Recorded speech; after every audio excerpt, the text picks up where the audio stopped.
Nabiso, en commençant par Maman Judith Tumino, Oyo Azali, chef du gouvernement Nabiso, ainsi que la population toute entière, mais particulièrement Nazali Kosenga, Nabakinois, Zekinois,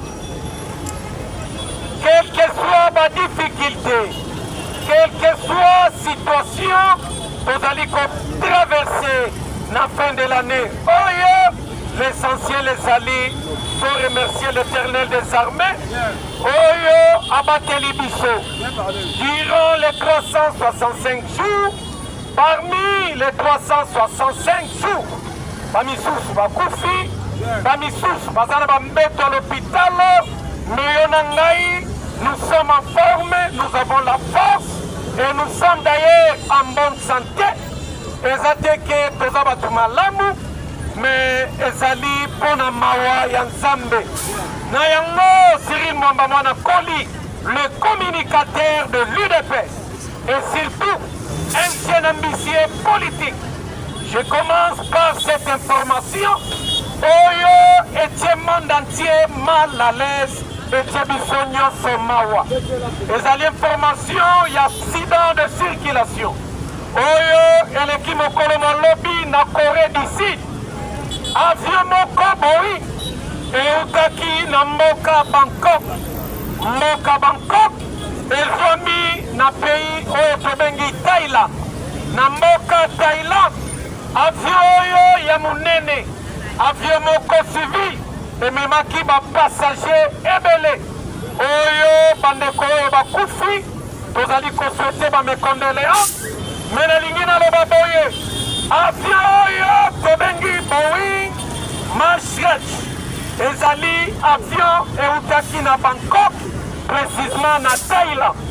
Ereye na Thaïlande ekomi na piste atterrissage. Avion oyo esali crash. Avion esali crash na aéroport ya Mwan. Aéroport ya Mwan ezwami na mboka Corée du Sud. Pipayoyo 172 personnes bakufi sur place. UDPS se vit pas. UDPS se vit pas. Alors kuna na Corée du Sud, grâce à Vioyo et Salemi, et Bomeli Bisso, plus de 172 personnes, par rendre Baham na bango na maboko à l'Éternel des armées, Nansela ya crash. Oyo ezali kosala très mal au cœur.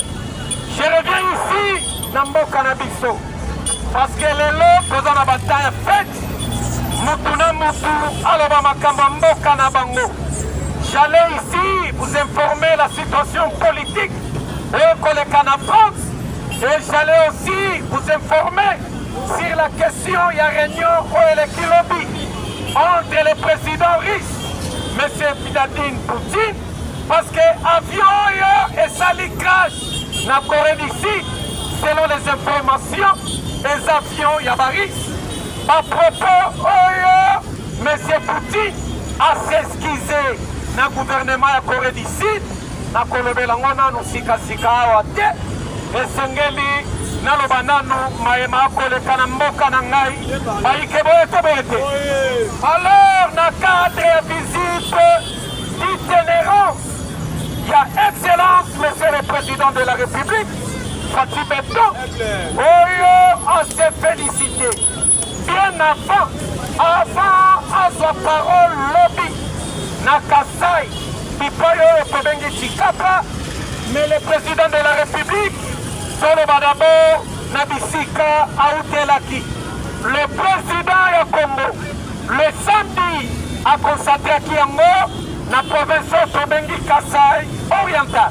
Le président de la République, après avoir contenu le discours dans le cadre d'itinérance à l'endroit de la population Oyo Bavotaye, le président de la République a Kendaki Moko le samedi pour lancer inauguration il y a hôpital général dans la ville province Yambushimai, hôpital Tobengi, hôpital Yamouya. Et puis le même samedi, après avoir inauguré l'hôpital général de la Mouya, la province de Mbujimaï, le président de la République a effectué mon déplacement, déplacement chef de l'État, Fati Beto, à Kendaki, dans la localité Yakabwe. Localité Yakabwe, et ça, à 20 km de la ville, province de Mbujimaï.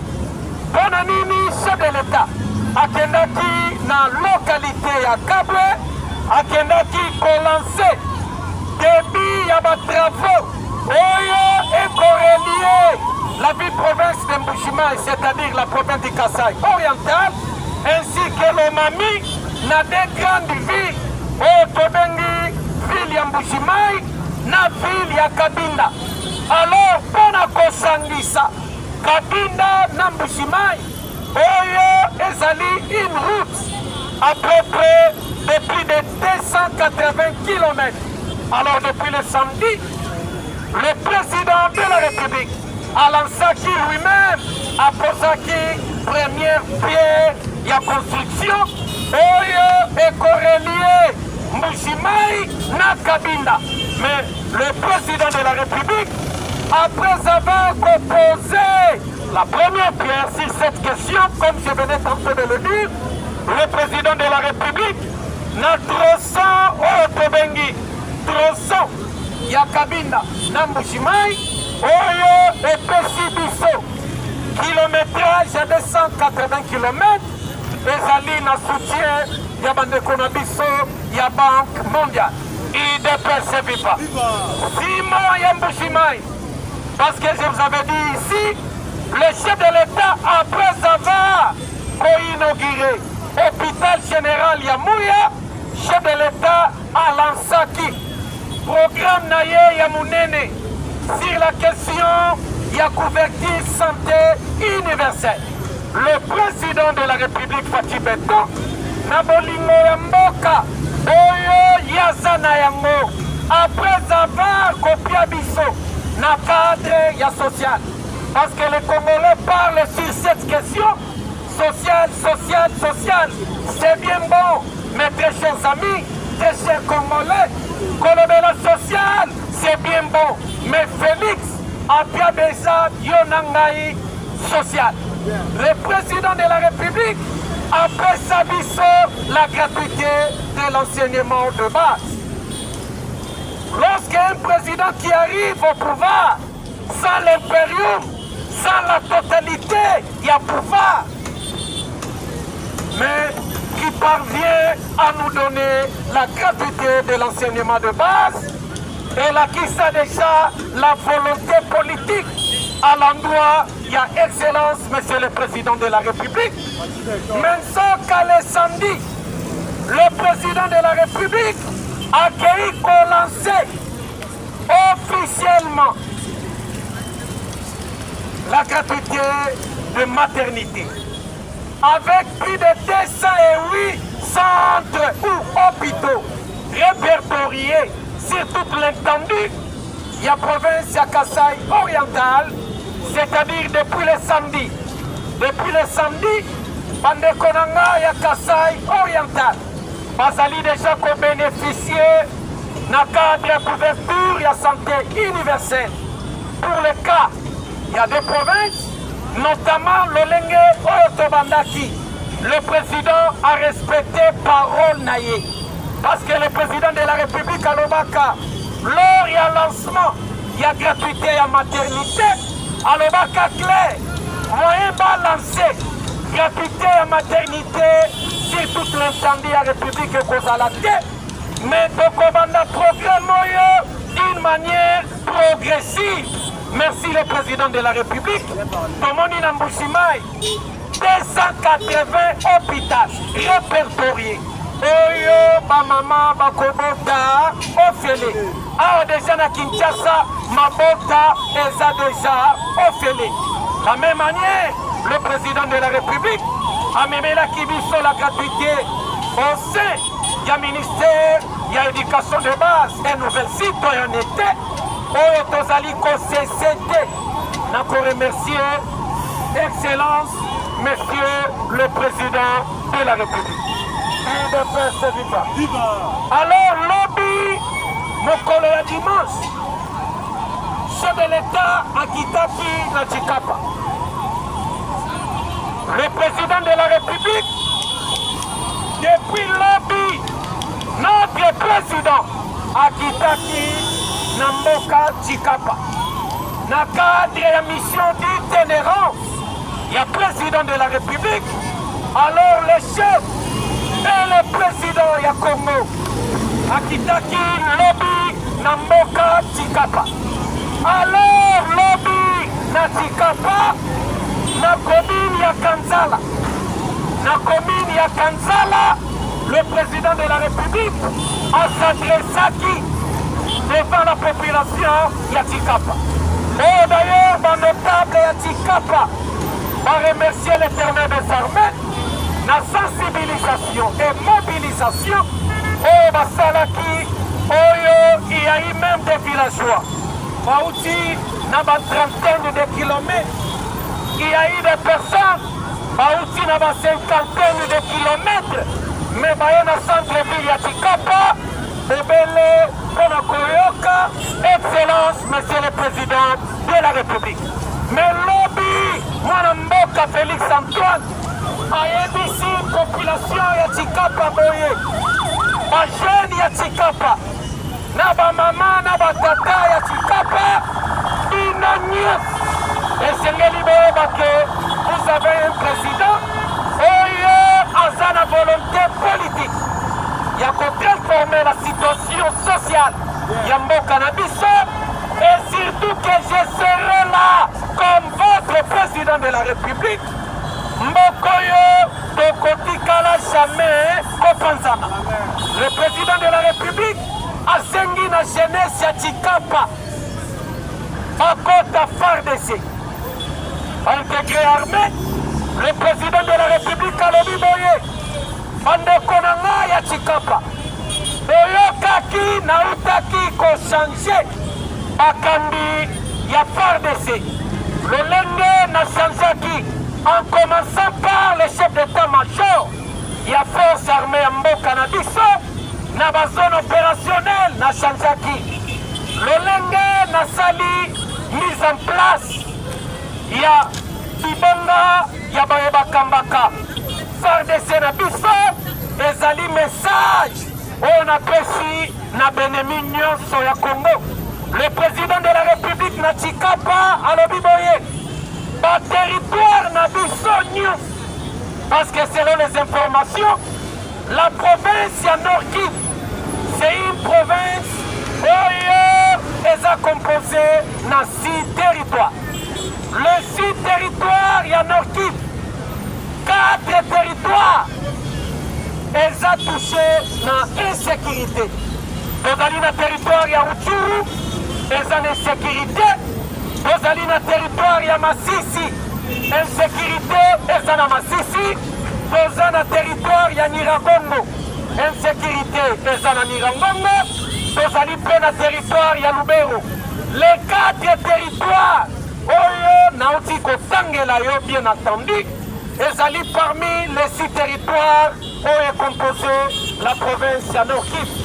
Mais le président de la République hier à Tshikapa, le président alobi boye, il est déterminé na oyo auti kopesa biso na cadre mise en place ya changement ya bakambi ya FARDC tobotola ba territoire na biso ba localité oyo insécurité etondisami sans condition. UDPS viva. FARDC le maka yango oki fati beton lobby na Tshikapa lobby bandeko ya Tshikapa mayeba akoleka na est depuis na chanjaki bakambi ya FARDC bozoyoka sonto bozoyoka te. Président de la République à lobby FARDC baza déterminé babotola ba localité na biso oyo les occidentaux le multinationaux va imposer biso dans cette guerre économique une guerre d'occupation plus que la guerre même ya Russie na Ukraine parce que ici je dois vous dire la vérité ba Congolais insécurité à est de la République ezali guerre oyo eza plus que guerre ya Liban na Israël. Na likambo nini nayebi ke so oza moto ya baambition politique ebele te to mpe oza moto oyo oza koreflechir te lolenge oyo esengeli oreflechir okolobake na kosi. Mais je dois vous montrer un petit exemple. La guerre de l'Est de notre pays est une guerre économique et basée na ba métaux rares oyo tobengi le minerai oyo ekosimba. D'ailleurs lolenge kokokende na nouvel ordre mondial parce que à l'horizon 2050 baton ekochange na monde. Cela veut dire quoi? La RDC dans tout ceci Bozali un pays solution. Mais la question est à Congo, même sur la question qui concerne le social, problème à Congo, les abonnés, problème Moko. Depuis 1960 jusqu'à nos jours, le problème à Congo est un problème à ma français de l'été. Problème à Congo est un problème, il y a injustice salariale. Le problème à Congo est un problème, il y a l'égalité sociale. Parce que depuis les années 60, lorsque Banyangala Kata ya Bamindele,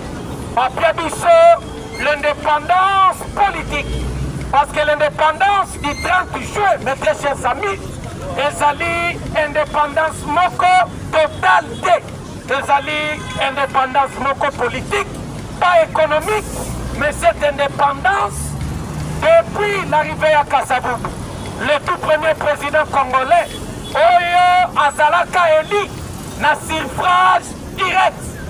En 1960, le Congo détient République du Congo, jusqu'en 1964, République du Congo et Kouai, comme la République démocratique du Congo, jusqu'en 1971, le Congo devient République d'Isaïe.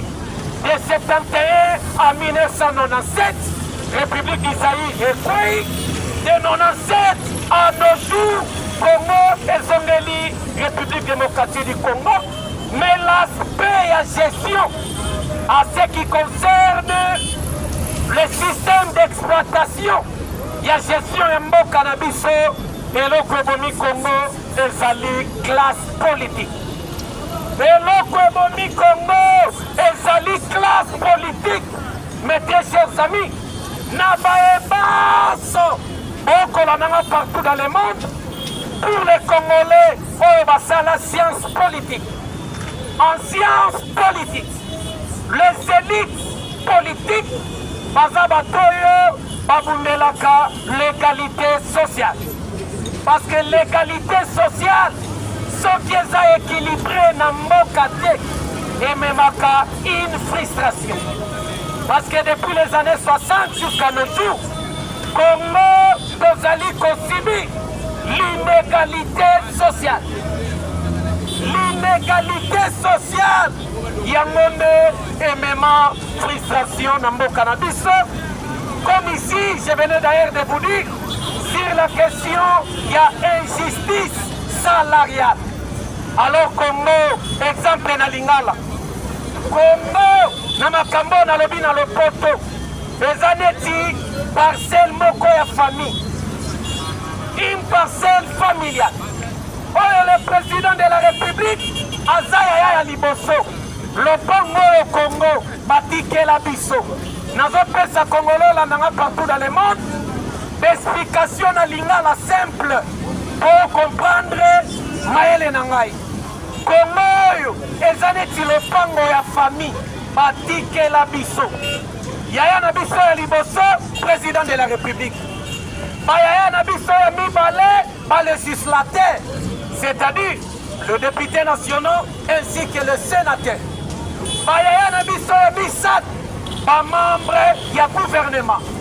Alors Congo, frustration et outarab, déséquilibre, l'injustice salariale, l'inégalité sociale, ne jaketo. Naligina lobani, yaya na biso ya liboso, na lopango ya famille, oyo tobengi Congo, président de la République, afutamaka azwakala bayaya mibale badepute bafutamaka bazwakala la rebele metala bayaya na biso ya mini oyo tobengi enseignant. Injustice salariale elingi koloba nini eloko eboma Congo? Question ya inégalité sociale. Ministre bafuta ye $20 par exemple. Député national a touché par exemple $30 000. Mais enseignant a touché 300 000 francs congolais. Et ça lit injustice salariale au lieu de la légalité sociale. Donc on a inégalité sociale. Il y a un monde dynamité dans les Congolais.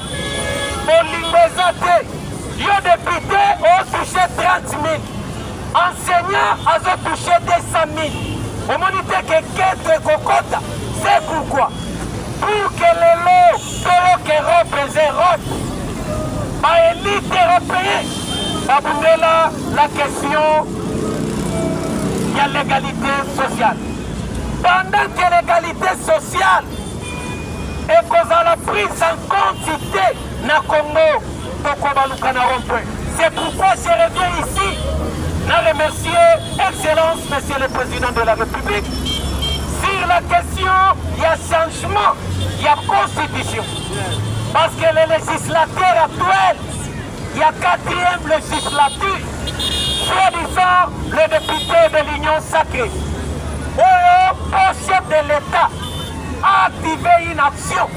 Il faut soit à Salané qui conflaté Bango.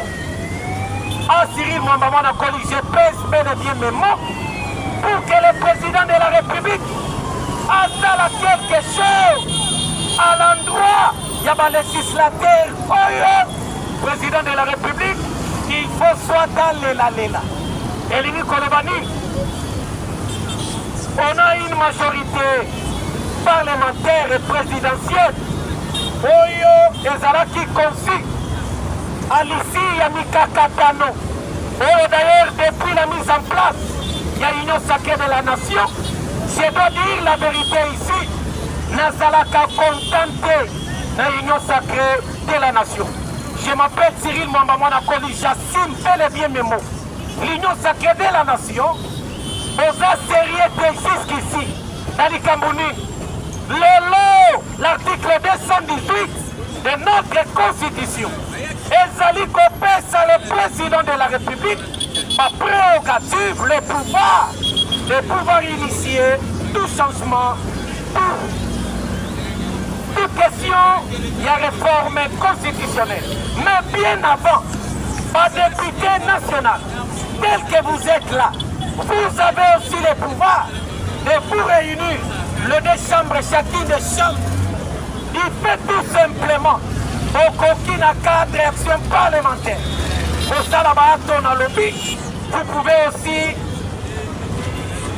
n'est-ce pas, est-ce que là, ça va député, vous pouvez aussi initier cette question du changement de la Constitution. Mais si les lots, va député à l'Union sacrée, l'ONIMI au peuple a conquis qu'on retenir Nabino. Jusqu'ici, 0 sur 10. C'est pourquoi la question, il y a remaniement, il y a gouvernement. Selon les informations.